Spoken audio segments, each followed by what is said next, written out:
নবী সাল্লাল্লাহু আলাইহি সাল্লাম বলছেন, উম্মত প্রত্যেক শুক্রবারে আকসিরু আলাইয়াস সালাম, তোমরা আমার উপরে বেশি বেশি দুরূদ পড়ো।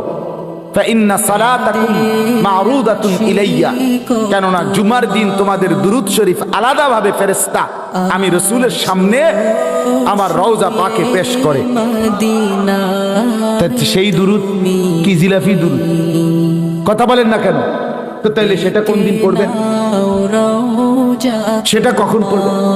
নবী সাল্লাল্লাহু আলাইহি সাল্লাম বলেন, আমার যেই উম্মত প্রত্যেক শুক্রবার দিন আসরের পরে 80 বার একটি দুরূদ শরীফ পড়বে, আল্লাহুম্মা সাল্লি আলা সাইয়্যিদিনা মুহাম্মাদিন নাবিয়্যিল উম্মি ওয়া আলিহি ওয়া সাল্লিম তাসলিমা, এই দুরূদ শরীফটা আমার যেই উম্মত প্রত্যেক শুক্রবার দিন আসরের নামাজের পরে বৈশা পড়বে, রাসূল বলে আল্লাহ তাআলা তাকে 80 বছরের গুনাহ মাফ করে দিবে।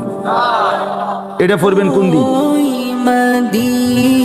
এটা পড়বেন না, এটা পড়তেন না, এটা জিলাপি নাই, এটার লগে কি নাই? জিলাপি। এটার লগে খিচুড়ি নাই। এটা বলেন পড়বেন। রাসূলুল্লাহ সাল্লাল্লাহু আলাইহি ওয়াসাল্লামের সাহাবীরা মহব্বতে দুরূদ পড়তেন, সাথে কোনো কিছু পাওয়ার আশায় না। রাসূলুল্লাহর ভালোবাসা, নবীজির ভালোবাসা। অতএব ভেবে দেখেন বাপ, কথায় যদি একটু শক্ত হয়, আপনি আপনারটা ইনসাফের সাথে ভাবেন। আপনি যদি বলেন না আমি সব ঠিকঠাক মতো আমল করি, তো অসুবিধা কি?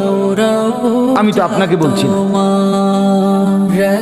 কিন্তু আমরা আমাদের ছেলেদের দিকে তাকিয়ে দেখেন, আমাদের সমাজটা এতগুলো বাবা চাচা থাকতে, এত মাদ্রাসা মসজিদ চতুর্দিকে, কিন্তু আমাদের ছেলেগুলো দেখেন, টোটালি 100টা ছেলের মধ্যে 99টা ছেলে হবে, আরো বেশি 100 হবে ছেলে নামাজ পড়ে না।